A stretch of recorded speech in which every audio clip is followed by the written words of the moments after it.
Bagaimana kalau di situ ada maslahat? Maka di sini kaedahnya adalah bahwa daf'ud darar itu muqaddamun ala jalbil masolih, bahwa mencegah terjadinya kemudaratan itu didahulukan daripada yang mendatangkan maslahat. Jadi kalau Bapak Ibu baca edaran yang terbaru Juli tahun 2021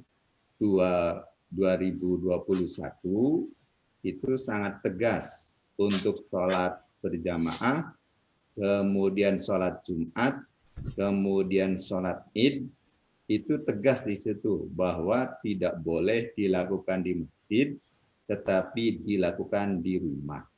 Dalam rangka ini daf'ud darar, karena penyebaran wabah itu lewat kontak, lewat kerumunan.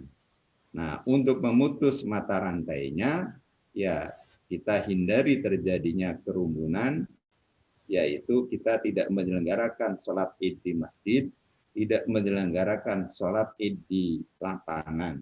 Apalagi sudah jelas berdasarkan PPKM darurat untuk Jawa dan Bali, itu kan memang tidak diperkenankan untuk menyelenggarakan secara secara terbuka. Kemudian yang kedua, prinsip taisir, yaitu memberikan kemudahan dalam menjalankan ajaran agama. Oleh karena itu nanti di dalam fatwa dari Majelis Tarjih itu nanti banyak menjelaskan rukhsah-rukhsah. Jadi sholat Jumat boleh diganti dengan sholat duhur, sholat boleh memakai masker itu sah, kemudian saf barisan di dalam sholat itu boleh tidak rapat, dijarangkan, dan seterusnya. Itu dalam rangka taisir, memberikan kemudahan. Termasuk sekarang untuk penyembelihan hewan kurban. Nah, di Muhammadiyah itu kalaupun mau berkurban tahun ini, itu kalau mau disembelih itu diusahakan di RPH. Kalau tidak di RPH, bisa nanti menitipkan ke lazismu, karena nanti lazismu akan melakukan penyembelihan secara terkoordinir, kemudian dagingnya nanti dikalengkan, diawetkan, sehingga nanti bisa dibagikan bukan hanya pada saat hari raya dan hari tasyrik, nanti bisa dibagikannya setelah itu. Nah, itu semua itu dalam rangka taisir, memberikan kemudahan. Nah, dari nilai dasar dan prinsip-prinsip ini, maka kita bisa mendapatkan al-ahkam al-far'iyah. Jadi hukum-hukum yang sudah lebih terperinci. Misalnya, Muhammadiyah memandang bahwa wabah ini merupakan satu musibah dan itu merupakan ujian dari Allah. Dan Allah menurunkan ujian ini, musibah ini, bukan Allah benci, tetapi karena Allah sayang kepada kita. Nanti kita bisa meneliti di mana nanti letak kasih sayangnya Allah kepada kita. Nah, oleh karena itu bagaimana kita menghadapi wabah ini? Nah, disinilah nanti pandangan keagamaannya sabar, tawakal, dan ikhtiar. Nah, nanti salah satu bentuk ikhtiarnya adalah dengan vaksinasi. Nah, Bapak Ibu bisa melihat bagaimana Muhammadiyah ikut berpartisipasi melakukan vaksinasi. Perguruan-perguruan tinggi Muhammadiyah, rumah sakit Muhammadiyah membantu pemerintah dalam pelaksanaan vaksinasi karena termasuk menyangkut ikhtiar. Nah, kemudian yang kedua, bagaimana kalau nanti yang terpapar itu sampai meninggal dunia? Nah, berdasarkan hadis Nabi itu mendapatkan pahala sebagai pahala orang yang mati syahid. Tetapi di dalam fatwa Majelis Tarjih dijelaskan orang yang mendapatkan itu dia sudah berikhtiar dengan penuh keimanan untuk mencegah, dan kalau terpapar sudah melakukan pengobatan.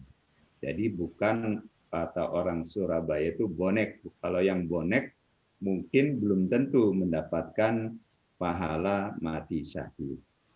Nah, bagaimana untuk relawan, termasuk tenaga kesehatan, dokter, kemudian perawat, kemudian laboran, kemudian tenaga pemulasaraan jenazah, kalau karena tugasnya kemudian terpapar dan meninggal dunia, insya Allah itu termasuk yang mati syahid. Kemudian yang ketiga, bahwa mencegah terjadinya penularan itu merupakan ibadah dan termasuk jihad fi sabilillah. Nah, sedangkan kalau yang mengabaikan, yang sembrono, itu termasuk tindakan buruk atau tindakan yang zalim. Nah, kembali lagi. Kita lanjut, yang berikutnya adalah Pak Ketua Umum PP Muhammadiyah ketika diwawancarai oleh wartawan itu menyampaikan pandangan yang menurut saya ini cukup komprehensif pandangannya, bahwa Muhammadiyah itu memandang COVID itu dasarnya adalah pertimbangan rasional dan ilmiah yang diajarkan oleh Islam. Sehingga memahami bahwa pandemi ini nyata, bukan hasil konspirasi. Kita seringkali mendapatkan WA, kiriman WA itu bahwa pandemi ini adalah konspirasi, dengan berbagai macam teori konspirasinya. Tapi Pak Haidar itu melalui wawancara resmi dengan wartawan menegaskan itu, bahwa COVID ini bukan konspirasi, ini nyata. Nyatanya dari mana? Bisa diketahui dengan menggunakan pertimbangan rasional dan ilmiah. Kalau di dalam majelis tarjih itu nanti ada pendekatan bayani, itu menggunakan dalil-dalil nas Al-Quran dan hadis. Kemudian ada pendekatan burhani, yaitu menggunakan pendekatan sains, penemuan ilmu pengetahuan, dalam hal ini ilmu kedokteran dan ilmu kesehatan. Dan yang ketiga adalah pendekatan irfani, nanti menggunakan olah rasa atau zauk di dalam istilah agama, atau dalam istilah lain disebut dengan intuisi. Nah, jadi kata Pak Haidar bahwa karena itu nyata, maka ya harus diatasi. Dan bagaimana cara mengatasinya? Kita bisa menggunakan pendekatan keagamaan dan pendekatan saintifik atau keilmuan. Itulah sebabnya di Muhammadiyah dibentuk MCCC, itu sebenarnya dalam rangka ini untuk menyelamatkan jiwanya itu menggunakan pendekatan keilmuan. Begitu juga Muhammadiyah mengerahkan rumah sakit itu juga dalam rangka mengatasi pandemi dengan menggunakan pendekatan keilmuan. Edaran dari pimpinan pusat Muhammadiyah supaya misalnya pembelajaran dilakukan secara daring, kemudian rapat-rapat dilakukan secara daring, secara virtual, itu berdasarkan pendekatan keilmuan. Bapak Ibu yang saya hormati, nah selanjutnya bahwa dalam mengatasi pandemi ini, kalau sudah sudah terjadi, maka harus bisa diatasi dengan dua hal, itu ada dalam bentuk preventif, bisa juga dalam bentuk kuratif. Baik preventif maupun kuratif, nah itu termasuk hal yang wajib hukumnya dilakukan. Nah, dalam hal ini tugas pemerintah itu adalah menyediakan segala keperluan untuk pengobatan itu.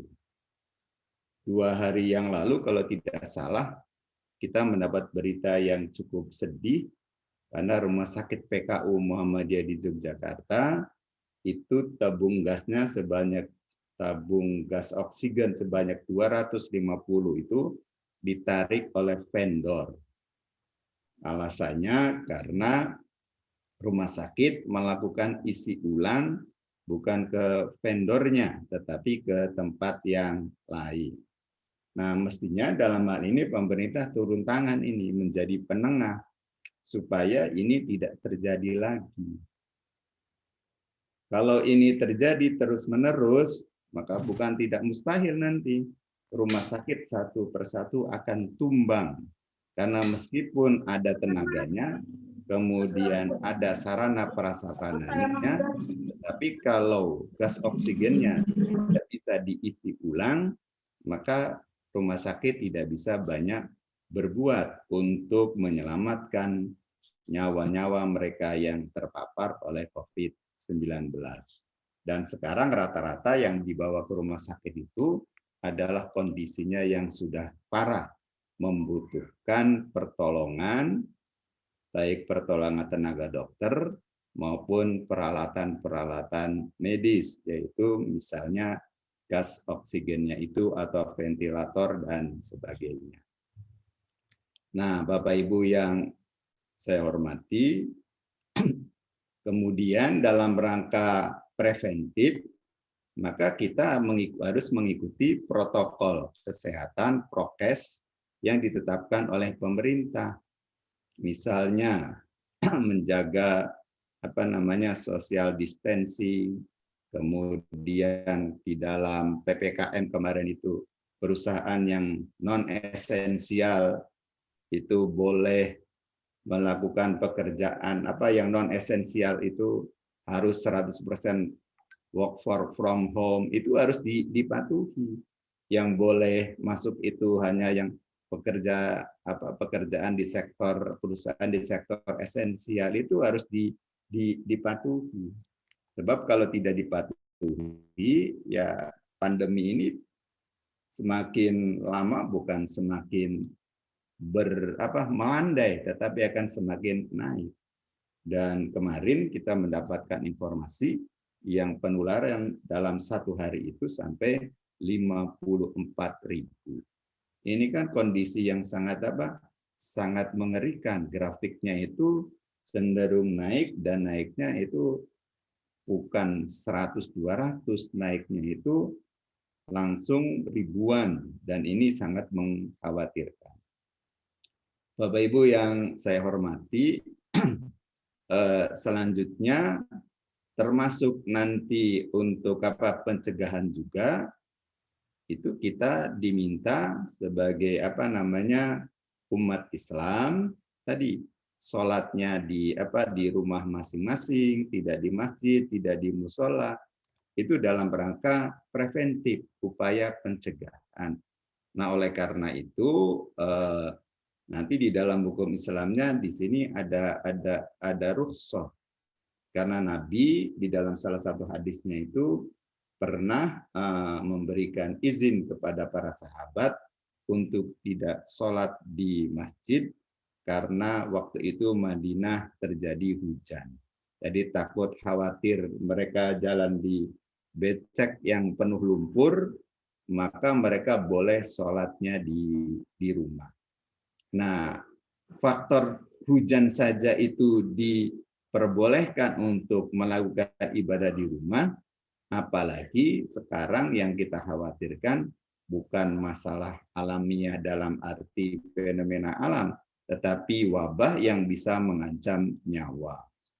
Padahal di dalam tadi wa ma arsalnaka illa rahmatan lil alamin, yang kemudian diterjemahkan menjadi maslahat. Nah, salah satu unsur kemaslahatannya adalah hifdzun nafas, yaitu menjaga nyawa. Nah, oleh karena itu, maka nanti selanjutnya ahkam al-far'iyahnya bahwa untuk tenaga kesehatan, meskipun dia tidak musafir, diperbolehkan ada rukhsah untuk menjamak sholatnya. Begitu juga untuk sholat Jumat, boleh diganti dengan sholat zuhur. Kemudian kalau di masjid itu tidak diselenggarakan sholat berjamaah, maka adzan tetap dikumandangkan, maka untuk hayya 'alas sholahnya itu bisa diganti dengan shollu fi rihalikum. Nah, kemudian yang berikutnya berkaitan dengan Ramadan dan Syawal. Nanti bisa ditambah sekarang itu dengan Zulhijjah atau Idul Adha. Nah, kalau untuk Ramadan dan Syawal kemarin, itu panduan dari PP Muhammadiyah yang disusun oleh Majelis Tarjih, sholat taraweh itu boleh bisa dilakukan di rumah, termasuk nanti itikafnya dan sebagainya. Nah, pada Ramadan kemarin, kita dikagetkan ada sebagian menyelenggarakan namanya sholat taraweh secara virtual. Dan yang mengikuti ada juga dari kalangan kita, dari warga Muhammadiyah. Padahal Muhammadiyah sebelumnya sudah menerbitkan fatwa tentang tidak sahnya sholat Jumat secara online. Jadi nanti imamnya di mana, makmumnya di mana, itu tidak dibenarkan dalam fatwa dari Majelis Tarjih. Nah, sholat taraweh juga begitu. Sholat taraweh secara online, nanti imamnya di mana, makmumnya di mana. Saya penasaran pada waktu Ramadan kemarin saya cek, betul memang jamaahnya tidak banyak, hanya sekitar di bawah 20-an. Kemudian ada memang dari warga Muhammadiyah, dia dosen dari salah satu perguruan tinggi, itu ikut bergabung. Begitu saya tahu, saya langsung menyampaikan, ya semacam mengingatkanlah kepada rektornya, ini tidak dibenarkan ini, sholat berjamaahnya tidak sah, karena memang tidak tercapai persyaratan sholat berjamaah yang dilakukan ada kesatuan majelis antara imam dengan makmum. Nah, begitu juga nanti di puasa Ramadan, kalau nanti ada yang sakit atau kekebalan tubuhnya takut menurun, khawatir menurun, maka boleh berbuka dengan ketentuan harus membayar qadha di bulan yang lain. Nah, kemudian bagi tenaga kesehatan, dokter, perawat, kemudian laboran, dan seterusnya, maka ada rukhsah juga supaya menjaga imunitasnya, menjaga vitalitasnya, boleh juga berbuka, tetapi harus nanti diqadha di bulan yang lain. Nah, bagaimana dengan perayaan Idul Fitri, termasuk sholatnya dan sebagainya? Nanti rentetannya itu kalau pandemi lagi seperti sekarang, maka itu tidak perlu diselenggarakan. Dan di edaran yang baru memang jelas sholat Idul Fitrinya dilakukan, Idul Adhanya dilakukan di rumah. Nah, kemudian ini yang tadi sudah saya singgung, bahwa kita pendekatannya dengan tadi Bayani, Burhani, dan Irfani lebih komprehensif. Kemudian tadi rumusan fatwanya itu berdasarkan nilai-nilai dasar, prinsip, kemudian al-ahkam al-far'iyah. Maka di sini di samping ikhtiar yang tadi, kita juga diminta untuk memperbanyak zakat, infak, dan sedekah. Nah, Bapak Ibu, mungkin di dalam hadis-hadis kan banyak bahwa as-shadaqatu tudfa'ul bala, bahwa sedekah itu nanti bisa menolak bala. Kemudian yang berikutnya menggalakkan ihsan dan ta'awun. Karena menghadapi pandemi ini tidak bisa sendirian. Jadi kita harus berbuat baik, harus mau tolong-menolong dengan masyarakat sekitar tanpa memandang suku, ras, agama, dan seterusnya. Kita melihat dan menyaksikan beberapa perguruan tinggi itu menyelenggarakan, perguruan tinggi Muhammadiyah menyelenggarakan vaksinasi lintas agama. Itu sangat bagus sekali.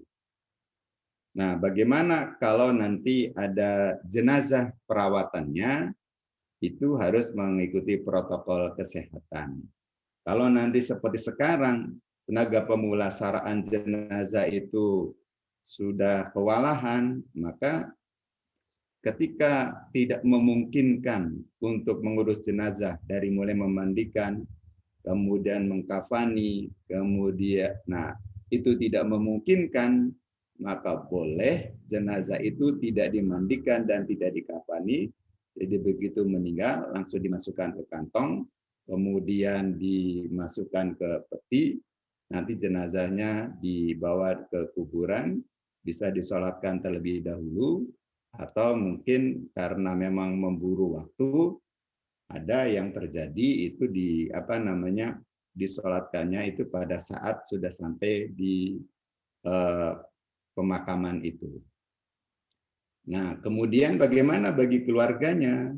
Karena tidak memungkinkan untuk mengikuti prosesi, maka kalau untuk keluarganya diperbolehkan menyolatkannya tadinya sholat jenazah, maka boleh diganti dengan sholat gaib.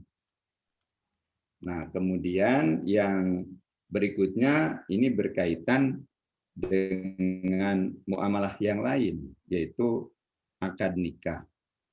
Karena pada masa pandemi memang pernikahan itu masih terjadi di kalangan umat Islam dan tidak bisa di-stop.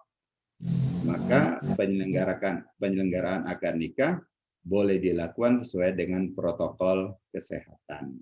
Dan yang terjadi itu biasanya dibatasi jumlah orang yang hadirnya. Kalau sekarang itu pemerintah membatasi maksimal itu 30 orang. Kemudian, nah ini berkaitan dengan ahkam al-far'iyahnya, yang terakhir itu dianjurkan untuk banyak istighfar, bertaubat, berdoa kepada Allah, membaca Al-Quran, berzikir, bersalawat, dan kunut nazilah. Jadi di samping nanti ikhtiar lahiriah, juga kita di Muhammadiyah diminta untuk melakukan ikhtiar yang bersifat spiritual, mendekatkan diri kepada Allah, memohon ampun kepada Allah, bertaubat, menyesali dosa-dosa yang sudah kita lakukan, kemudian memperbanyak baca Quran dan zikir dan seterusnya. Ini sebenarnya dalam rangka pendekatan yang bersifat spiritual. Dengan demikian nanti ikhtiar kita lengkap tuh, ikhtiar yang bersifat lahiriah dan ikhtiar yang bersifat batiniah. Demikian yang bisa saya sampaikan Bapak Ibu, mudah-mudahan bermanfaat. Wassalamualaikum warahmatullahi wabarakatuh. Waalaikumsalam warahmatullahi wabarakatuh. Baik, terima kasih kepada Bapak Dr. Sopa MAG yang telah menyampaikan tadi tentang bagaimana sikap dan pandangan Muhammadiyah tentang pandemi COVID-19 ini. Jadi cukup jelas tadi yang disampaikan oleh Bapak Dr. Sopa bahwa sikap dan pandangan Muhammadiyah terhadap pandemi COVID-19 sudah dipaparkan. Nah, nanti bagi Bapak Ibu sekalian yang menghendaki ada pertanyaan, sekali lagi nanti akan ada sesinya di akhir setelah pembicara terakhir. Baik, Bapak Ibu sekalian, menginjak acara yang selanjutnya, materi yang selanjutnya adalah dan ibadah terkait pandemi COVID-19 ini bagi warga Muhammadiyah. Ini akan disampaikan oleh Bapak Dr. Samsul Hidayat MAG. Beliau adalah Wakil Ketua Majelis Muhammadiyah. Beliau dipersilakan. Assalamualaikum warahmatullahi wabarakatuh. Waalaikumsalam. Waalaikumsalam warahmatullahi wabarakatuh. Alhamdulillahi haqqa hamdih wa syukrulillahi haqqa syukrih wassalatu wassalamu ala man la nabiyya min ba'dih wa ala alihi wa ashabihi wa man tabi'ahum bi ihsanin ila yaumi liqa'i rabbih. Alhamdulillah, kita panjatkan puji syukur kepada Allah pada siang hari ini kita dapat berjumpa bersilaturahim dalam rangka rapat koordinasi kewaspadaan COVID-19 yang diselenggarakan oleh pimpinan wilayah Aisyah Provinsi Banten. Yang kami hormati jajaran pimpinan wilayah Aisyah Provinsi Banten, jajaran pimpinan wilayah Muhammadiyah, dan juga para narasumber yang pada siang hari ini menyampaikan beberapa hal yang perlu kita perhatikan bersama, menjadi perhatian kita bersama. Alhamdulillah, bagian terakhir, saya kira saya tidak perlu panjang-panjang, karena yang disampaikan oleh Bapak Dr. Sofa tidak sekedar menyampaikan pandangan Muhammadiyah tentang COVID-19, ya, pandangan keagamaan Muhammadiyah tentang musibah dan COVID-19, tapi juga sekaligus beliau sudah menyampaikan banyak tuntunan-tuntunan, ya, banyak tentang al-ahkam al-far'iyah tadi, ya. Nah, bagian dari majelis tabligh itu sebenarnya mungkin di level al-ahkam al-far'iyah dalam arti untuk menyampaikan, mentabligkan apa yang sudah ditarjihkan oleh majelis tarjih.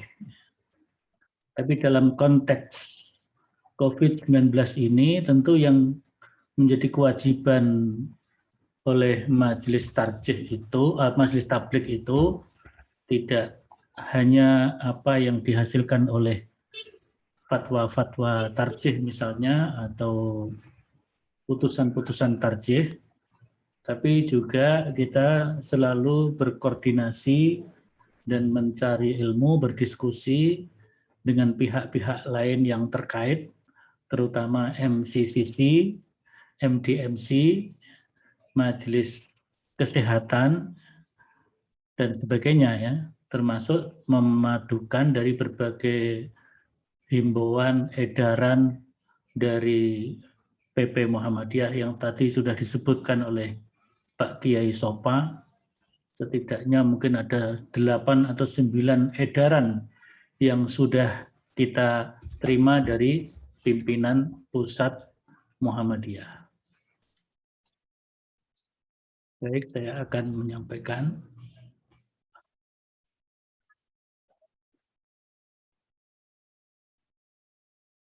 Ya.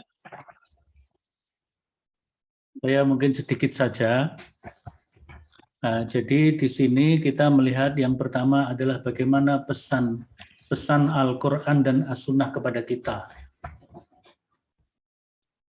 Karena ini kewaspadaan, ayat yang kita ambil adalah ayat kewaspadaan.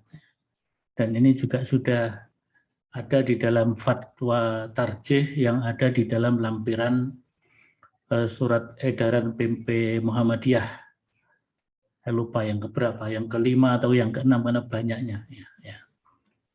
Ayat itu berbunyi, ya ayyuhalladzina amanu khudhu hizrakum. Ayat ini memang ada kaitannya dengan peperangan, tapi ini adalah kewaspadaan secara umum. Karena kita mengambil ibrah, mengambil pelajaran dari ayat Al-Quran itu, yang kita ambil adalah pelajaran umumnya, bukan kasus khususnya. Al-ibratu bi umumil lafzi la bi khususis sabab. Nah, meskipun sebab khususnya adalah ketika berperang kita harus mengambil kewaspadaan, maka dalam konteks-konteks yang lain, kasus-kasus yang lain, kita pun harus selalu mengambil kewaspadaan. Apalagi COVID-19 ini, kalau kita mendengar berita-berita di media atau yang disampaikan oleh beberapa ahli, akan terjadi pelonjakan yang signifikan pada bulan Agustus. Jadi kalau bulan Juli ini kita sudah merasakan betapa tingginya lonjakan kenaikan COVID-19, konon di berita itu para ahli mengatakan bulan Agustus masih akan naik lagi. Maka ini perlu betul-betul kita melakukan khudhu hizrakum, untuk kewaspadaan kita. Ya, mungkin ketika tadi disinggung oleh Pak Sopa, waktu Idul Fitri dan Ramadan kemarin agak ada kelonggaran sedikit, ya, karena mungkin agak melandai sedikit sehingga beberapa masjid kita yang sebelumnya kita tutup. Kemarin kita sempat buka, meskipun tidak semua. Tarawih juga ada jamaah di masjid, meskipun tidak semua, dengan pembatasan-pembatasan. Nah, tapi sekarang mungkin naik lagi, ya. Karena naik lagi otomatis kita tutup kembali. Tentu tidak semuanya. Yang kedua, pesan dari As-Sunnah, dari hadis Aisyah radhiyallahu anha, saya singkat saja. Nabi mengatakan bahwa musibah atau wabah atau ta'un, ya, beliau mengatakan kana azaban yab'atsuhullah ala man yasha. Jadi wabah ini Tujuannya itu nggak ke pasar, Lang. Tujuannya itu jangan ke pasar. ini mohon di mute dulu ya. Iya, di mute tuh. Mulia, di mute. Jadi Nabi mengatakan bahwa musibah yang terjadi di dunia ini disebutkan sebagai kana azaban yab'atsuhullah ala man yasha. Nah, bahasanya halus. Hadis ini sangat santun. Ya, seperti santunnya Rasulullah sallallahu alaihi wasallam. Jadi ketika menyebut bahwa musibah itu azab, tidak disebut siapa orangnya. Hanya disebut man yasha saja. Tapi di sisi lain, Nabi mengatakan faja'alahullah rahmatan lil mu'minin. Jadi musibah ini sekaligus juga merupakan rahmat bagi orang yang beriman. Karena dia meyakini apa yang terjadi semuanya sudah ditetapkan oleh Allah, dan Allah memberikan ujian, cobaan, beban kepada manusia tidak melebihi kemampuannya. La yukallifullahu nafsan illa wus'aha. Sehingga di dalam hadis itu dilanjutkan, orang yang berada dalam daerah yang terkena wabah, kemudian dia berdiam diri di tempatnya, tidak keluar kemana-mana, dengan bersabar, mengharap ridho Allah, mengharap pertolongan Allah, dengan berbagai macam usaha, maka apa yang dia lakukan akan dicatat oleh Allah, mendapatkan pahala seperti mislu ajri syahidin, seperti pahalanya orang yang syahid, meskipun dia tidak mati. Yang mati otomatis dia sudah berusaha demikian, dia bersabar dan berusaha, berikhtiar, diambil oleh Allah, maka dia matinya mati syahid fi sabilillah, tapi syahidnya syahid akhirat, bukan syahid dunia. Karena syahid akhirat maka tetap dikafani, dimandikan, dikafani, dan disolatkan. Kalau syahid dunia karena betul-betul peperangan, seperti yang dilakukan oleh Nabi dan para sahabat, perang Badar, perang Uhud, maka mereka tidak dimandikan, tidak dikafani, tidak disolatkan, langsung dikubur dengan apa yang ada. Itu syahid dunia akhirat insya Allah. Juga hadis Nabi yang memberikan optimisme kepada kita. Jadi apa yang disampaikan Pak Kiai Sopa tadi, bahwa kita memiliki pandangan positif dan optimistik terhadap berbagai macam musibah itu, karena memang itu dipesankan oleh Nabi Sallallahu Alaihi Wasallam dari hadis Anas bin Malik yang diriwayatkan oleh At-Tirmidzi, di mana Nabi mengatakan idzamal jaza ma'a idzamil bala.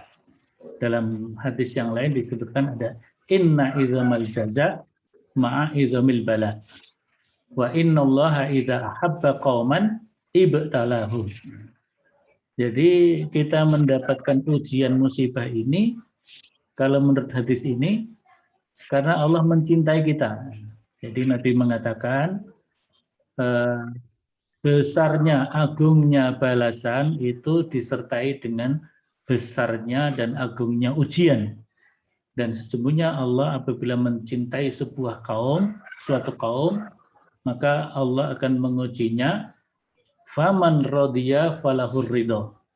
Barang siapa yang ridho dengan ujian dari Allah itu, maka dia mendapatkan ridho Allah. Waman sakhito, dan barang siapa yang benci atau tidak suka kepada ujian Allah, falahusukh, maka dia akan mendapatkan kemurkaan juga dari Allah Subhanahu wa ta'ala. Nah, ini pesan-pesan yang paling penting ya.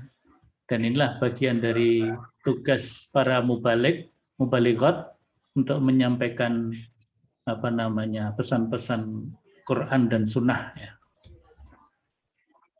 Kemudian hikmah di balik musibah. Di balik musibah terutama pandemi COVID-19 ini, karena insya Allah kita menghadapinya dengan kesabaran tadi, dengan selalu berusaha mencari berbagai macam solusi, maka Allah berikan jaza, tidak hanya jaza nanti di akhirat, tapi di dunia ini pun sudah diberikan jaza oleh Allah. Yang pertama, al-jaza, yang jelas-jelas sudah kita terima, adalah berbagai perkembangan ilmu, atau berkembangnya berbagai ilmu pengetahuan yang dapat kita terima. Contohnya, sebelum pandemi kita tidak mengenal pengajian pakai Zoom atau pertemuan pakai Zoom seperti ini.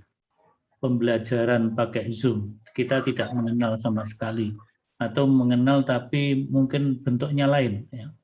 Dan belum secanggih sekarang ini.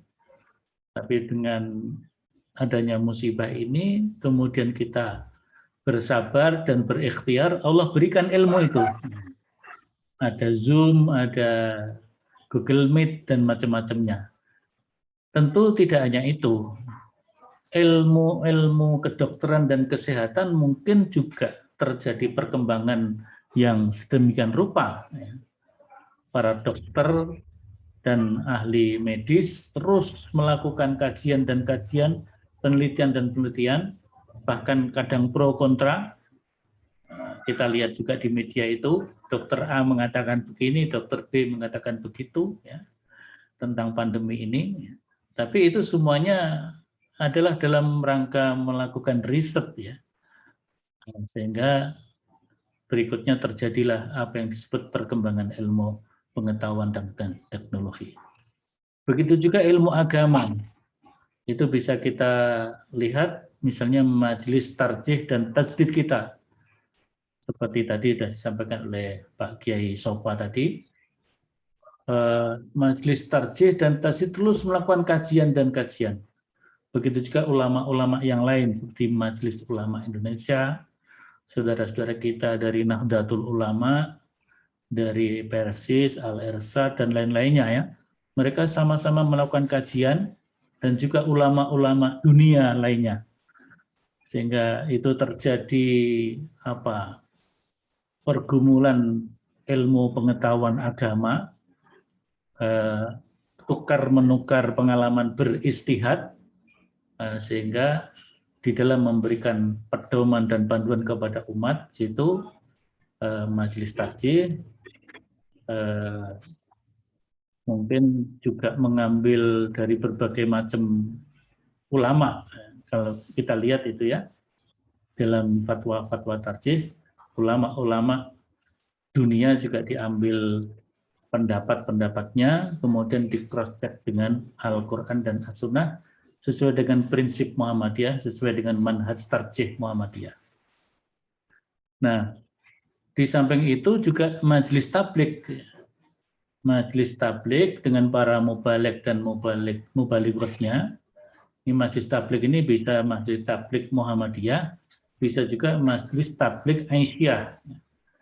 Sehingga para mubaligh dan mubalighat ini dituntut untuk mampu memberikan tuntunan dan panduan baik kepada mubalighnya itu sendiri maupun kepada warga Muhammadiyah dan umat Islam pada umumnya. Sehingga kita selalu berkoordinasi majelis tabligh dengan majelis tarjih, majelis tabligh dengan majelis kesehatan, MCCC, MDMC, mungkin juga yang lain-lainnya ya.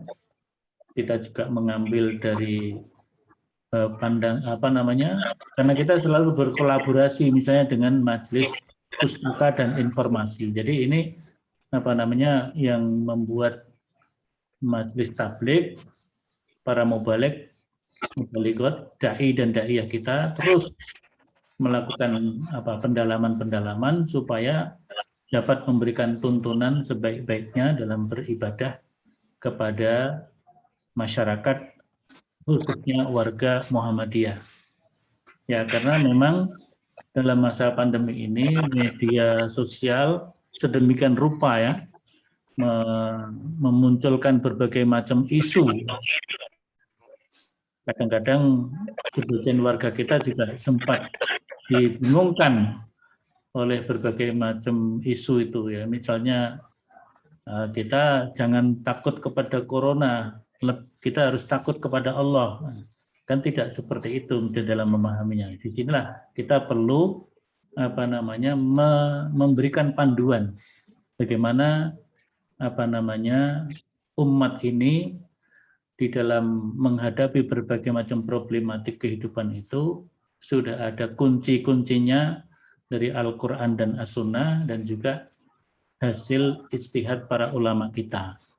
Sehingga misalnya kemarin Sekretaris PP Muhammadiyah kita yang di Jogja, Pak Agung Danarto, karena beliau ahli hadis, beliau mengatakan atau menyampaikan pesan, janganlah kita di dalam menghadapi COVID-19 ini merujuk kepada hadis-hadis dhaif, apalagi hadis maudhu. Nah, kita harus merujuk kepada Al-Quran dan As-Sunnah al-Maqbulah. Jadi hadis-hadis yang makbul untuk dijadikan hujjah, dijadikan dalil. Sehingga itu akan memberikan panduan dan pencerahan kepada kita warga Muhammadiyah yang tentunya diperkuat dengan hasil-hasil kajian ilmiah. Jadi tadi sudah disampaikan juga, kita memadukan antara pendekatan bayani yang bersumber kepada nas-nas Quran Sunnah dan juga kitab-kitab warisan para ulama atau hasil ijtihad para ulama, itu yang pendekatan bayani. Kemudian pendekatan burhani itu adalah kajian, hasil kajian dan penelitian ilmiah yang menguatkan untuk pengamalan agama. Dan yang ketiga irfani. Irfani pendekatan hati nurani. Pendekatan hati nurani, pendekatan perenungan sehingga menghasilkan taqarrub ilallah ya. Taqarrub ilallah. Kemudian berikutnya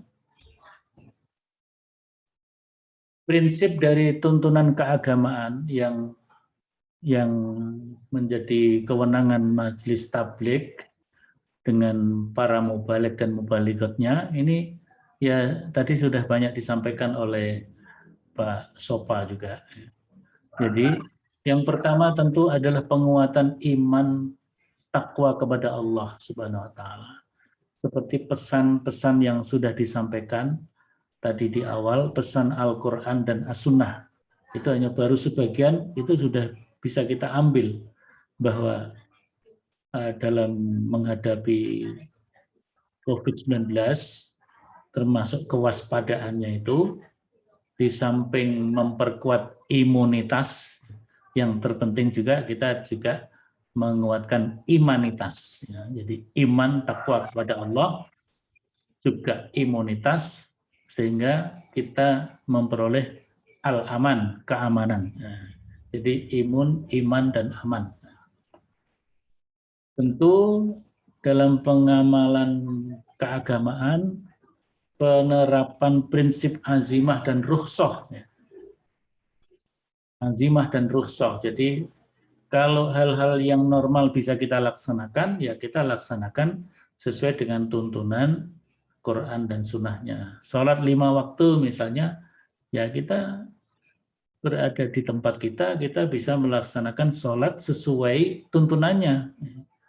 Sholat zuhur 4 rakaat, asar 4 rakaat bisa kita laksanakan dengan sebaik-baiknya. Ya. Nah, tapi persoalan berjamaah, misalnya masjid kita berada di lokasi yang sangat tinggi kasus COVID-nya, dan saya kira di Jawa Bali hampir semuanya seperti itu ya, walaupun di dalam PPKM darurat itu disebutkan ada sekitar 48 kabupaten kota.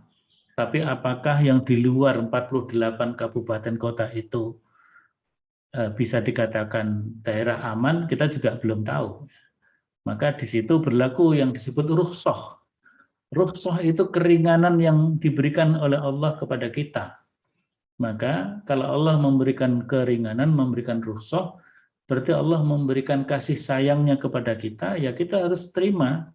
Kita harus menerima rukhsah itu. Jangan sampai kita menolak rukhsah ya. Seperti yang disampaikan oleh Pak Sekum kita, banyak umat kita nggak mau terima rukhsah, maunya rusuh. Karena nggak mau terima rukhsah, jadinya rusuh ya. Karena apa? Misalnya rukhsah sholat berjamaah bisa kita laksanakan di rumah. Tapi tidak mau ya sholat jamaah itu ya di masjid. Padahal ketika di masjid terjadilah kerumunan, akhirnya banyak yang terpapar. Nah, itu kan bikin rusuh akhirnya kan gitu. Nah, penerapan azimah dan rukhsah itu sebagaimana tadi disampaikan oleh Pak Kiai Sopa, ada prinsip daf'ud darar ya, menolak bahaya. Tapi juga ada prinsip taisir, memberi kemudahan. Misalnya sholat, kalau kita misalnya ketika masih bisa sholat di masjid misalnya ya, sholat dengan menutup wajah pakai masker, kemudian sholat berjamaahnya softnya berjarak. Itu semuanya kan tidak sesuai dengan azimahnya, dengan tuntunan aslinya ya. Tuntunan aslinya kita sholat tidak boleh menutup wajah atau menutup mulut. Rasul melarang seorang laki-laki yang sedang sholat dengan menutup wajahnya atau menutup mulutnya. Nah, larangannya tidak ada ulama yang mengatakan pada tingkatan haram. Adanya adalah tingkatan makruh. Sedangkan memakai masker untuk menjaga keselamatan diri dan keselamatan orang lain hukumnya wajib. Nah, maka di situ berlaku namanya taqdimul aham minal muhim. Mendahulukan yang lebih penting daripada yang penting. Atau bisa juga taqdimul wajib minas sunnah. Jadi mendahulukan yang wajib daripada yang sunnah.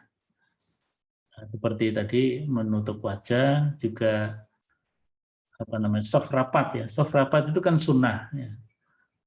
Sedangkan kita berjarak dalam rangka menjaga keselamatan diri dan orang lain hukumnya wajib. Maka kita dahulukan yang wajib.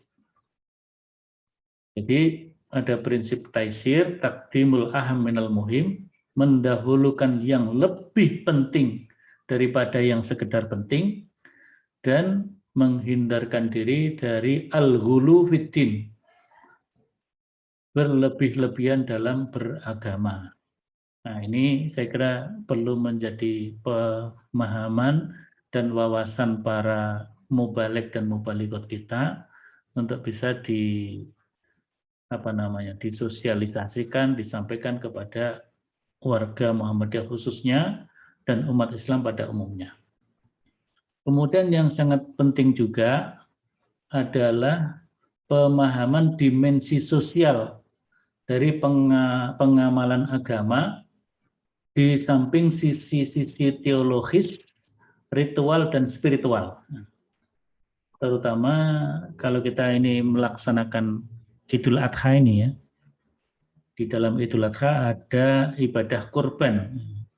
Ibadah kurban itu adalah dimensi sosial. Maka Majelis Tarjih lewat edaran PP dan juga fatwa yang Idul Adha tahun lalu ya, sudah memasuki itu juga ya.